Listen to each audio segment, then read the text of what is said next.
उत्तराखंड में विधानसभा चुनाव में अभी करीब 1.5 साल का समय बाकी है, लेकिन विधानसभा चुनाव को लेकर दावेदारियां पेश होने लगी हैं। कांग्रेस प्रदेश महिला अध्यक्ष ज्योति रौतेला ने धर्मपुर विधानसभा सीट पर दावेदारी पेश कर दी है।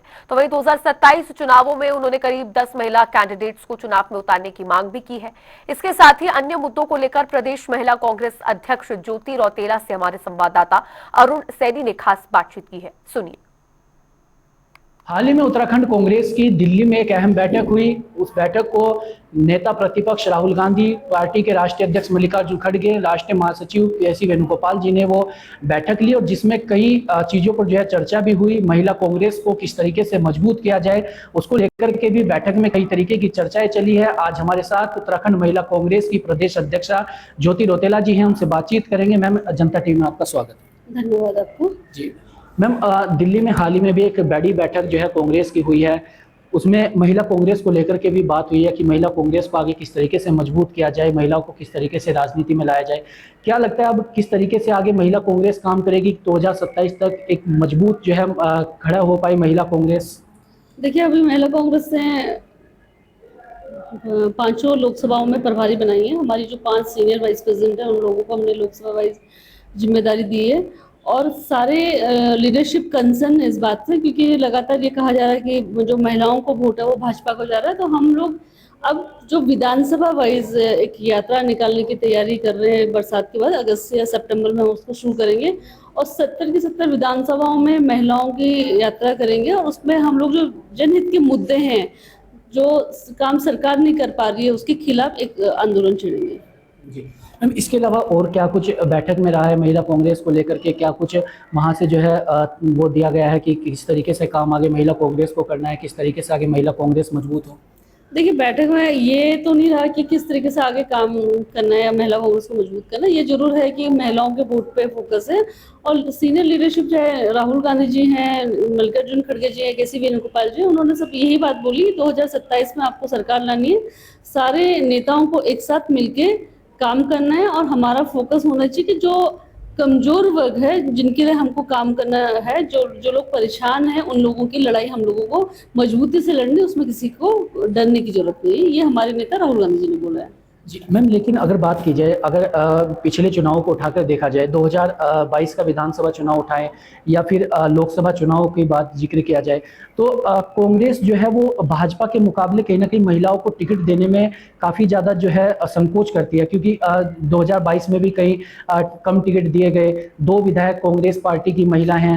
हाल ही में लोकसभा चुनाव की बात की जाए तो 5 सीटों में से 1 सीट भी महिला कांग्रेस को जो है महिला को नहीं दी गई।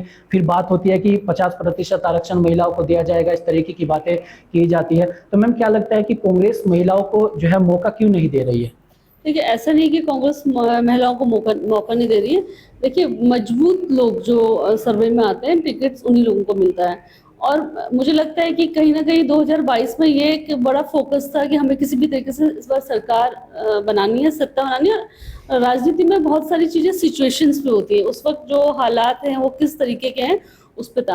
हाँ, मैं भी महिला कांग्रेस की अध्यक्ष होने के नाते ये जरूर मानती हूँ कि महिलाओं का प्रतिनिधित्व बढ़ाना चाहिए, हमारी पार्टी को भी और बाकी लोगों को भी, और हमारे नेता भी इस बात को मानते हैं। राहुल गांधी जी का हमेशा ये एक फोकस रहता है कि महिलाओं को आप ज़्यादा से ज़्यादा इन्वॉल्व राजनीति में करो, कि वो ज़्यादा ईमानदारी से काम करती हों और उनके लिए लोगों के बीच में जाना ज़्यादा आसान होता है और महिलाओं को प्रतिनिधित्व तो मिलना चाहिए। ये मैं भी मानती हूँ, हमारी लीडरशिप भी मानती है और मुझे लगता है कि 2027 का जो चुनाव होगा वहाँ पे कहीं ना कहीं मौके बढ़ेंगे।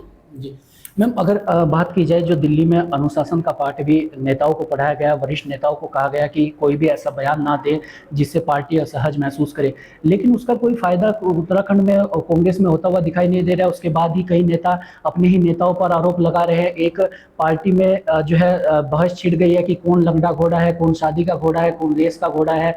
विधायक जो है वरिष्ठ नेताओं पर आरोप लगा रहे हैं कि वो लंगड़े घोड़े हैं। तो मैम, ये कितना सही आप मानते हैं, किस तरीके से ये काम होगा? देखिए, मुझे लगता है कि पार्टी के किसी भी पदाधिकारी को इस तरह की बात किसी भी सीनियर लीडरशिप के लिए नहीं करनी चाहिए, किसी के लिए भी नहीं करनी होना चाहिए। लेकिन उत्तराखंड की बैठक में ऐसी कोई बात नहीं हुई। ये जरूर बोला कि सब लोग साथ में मिलकर काम करो, और जो ये बयानबाजी जो भी लीडरशिप कर रही है, मुझे लगता है ये कहीं ना कहीं ये पार्टी को नुकसान देता है। कोई भी जो नेता हैं, जो पार्टी से जुड़े हुए लोग हैं, हमें आपस में इस तरीके की बात, इस तरीके के संवाद, इस तरीके की एक दूसरे के आरोप प्रत्यारोप नहीं करने चाहिए। इस वक्त जो लड़ाई मजबूती से हमें लड़नी चाहिए वो भाजपा के खिलाफ लड़नी चाहिए, धामी सरकार के खिलाफ लड़नी चाहिए। अगर हम आपस में इस तरीके की बात करते हैं तो मुझे भी नहीं लगता कि वो सही है। जी मैम, बात की जाए 2024 के लोकसभा चुनाव हुए उसमें भी आपने टिकट की दावेदारी की थी, पूरी लोकसभा सीट से आप टिकट की दावेदारी कर रहे थे। इस बार 2027 के विधानसभा चुनाव भी होंगे, तो 2027 के विधानसभा चुनाव में ऐसी सीट होगी जिससे आप दावेदारी पेश करेंगे, या जो अगर पार्टी मौका देती है तो किस सीट से आप चुनाव लड़ना पसंद करेंगे? देखिए, मैं इस वक्त देहरादून की धर्मपुर सीट से चुनाव की तैयारी कर रही हूँ, और मुझे पूरा विश्वास है कि लीडरशिप मुझे जरूर टिकट देगी, और मेरी जो लड़ाई है वो धर्मपुर विधानसभा से रहेगी, और धर्मपुर विधानसभा में मैंने काम करना अभी शुरू करा है, और मुझे पूरा विश्वास है कि इस बार जब मैं इस विधानसभा से चुनाव लड़ूंगी तो जीत के जाऊंगी। लेकिन वही अभी हाल ही में 1.5 साल चुनाव को भी बचा है, लेकिन बात की जाए पूर्व मुख्यमंत्री और कांग्रेस पार्टी के वरिष्ठ नेता हरीश रावत जी, उन्होंने अपने बेटे की जो है दावेदारी वहां से कर दी है। अनंत रावत खुद वो कह चुके हैं कि निस्संदेह जो है वो अगर पार्टी मौका देती है तो धर्मपुर विधानसभा सीट से चुनाव लड़ेंगे। तो इसे आप कितना सही मानते हैं, और आपके लिए फिर क्या कुछ? देखिए, मेरा मानना यह है कि जब कोई सीट खाली होती है तो उसमें एक नहीं बहुत सारे दावेदार होते हैं।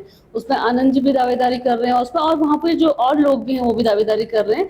एक सीट होती है, और कांग्रेस में क्योंकि लीडरशिप है, बहुत सारे लोग हैं और लोकतंत्र है, तो उसमें बहुत सारे लोग अपने अपनी जो मन की बात है वो जरूर करेंगे। दावेदार एक सीट में ज्यादा होना ये अच्छी बात है, ये लोकतंत्र के लिए भी अच्छी बात है और पार्टी के लिए भी अच्छी बात है, क्योंकि जितने ज्यादा दावेदार होंगे उतने ज्यादा एक्टिविटीज होंगी, उतना ज्यादा काम वो लोग करेंगे। और जहां तक मेरी बात है तो मुझे लगता है कि मैं पार्टी और संगठन के लिए बहुत लंबे टाइम से काम कर रही हूँ, और मैंने लीडरशिप से भी बात करी है, और मैं पूरा विश्वास से रखती हूँ कि लीडरशिप मेरी दावेदारी को जरूर कंसिडर करेगी और मुझे ये मौका देगी। जी मैम, 2027 के विधानसभा चुनाव को लेकर इस वक्त महिला कांग्रेस की क्या तैयारी है? किस तरीके से महिला कांग्रेस जो है चुनाव लड़ेगी, और क्या मानते हैं आप कितने टिकट महिला कांग्रेस में से महिलाओं को जो है कांग्रेस को देने चाहिए 2027 के विधानसभा चुनाव में?